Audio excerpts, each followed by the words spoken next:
મહત્વના સમાચાર સામે આવી રહ્યા છે સાબરકાંઠાથી।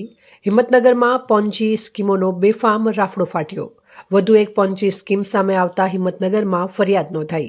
આરટીઓ સર્કલ નજીક એપી કન્સલ્ટન્સી ગ્રુપનું કૌભાંડ સામે આવ્યું। આરોગ્ય વિભાગના કોન્ટ્રાક્ટર કર્મીએ પોન્જી સ્કીમ ખોલી લોકોને રાતા પાણીએ રડાવ્યા।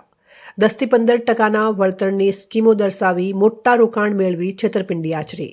લાખો રૂપિયાના રોકાણ મેળવી ઓફિસને તાળા મારી સંચાલકો ભૂગર્ભમાં ઉતરી ગયા। હિંમતનગર સિવિલના નર્સિંગ સ્ટાફ દંપતી શિકાર થતા પોલીસ ફરિયાદ નોંધાઈ। ગત સપ્ટેમ્બર માસથી પોલીસ સમક્ષ નર્સિંગ કર્મીએ સાબરકાંઠા પોલીસને રજૂઆત કરી હતી। પોલીસે 4 મહિને પોન્જી સ્કીમ સંચાલક અનિલ પરમાર સહિત 6 આરોપીઓ સામે આખરે ફરિયાદ નોંધી। પ્રથમ ફરિયાદમાં 12 લોકોના રોકાણ મેળવી છેતરપિંડી આચર્યાની ફરિયાદ છે। એપી પોન્જી સ્કીમમાં 12 રોકાણકારોએ 40.45 લાખ રૂપિયાની છેતરપિંડીની ફરિયાદ નોંધી। આરોગ્ય વિભાગ સાથે સંકળાયેલા લોકોને ઊંચા વળતરની લાલચ આપી છેતરપિંડીનો શિકાર બનાવવાની આશંકા।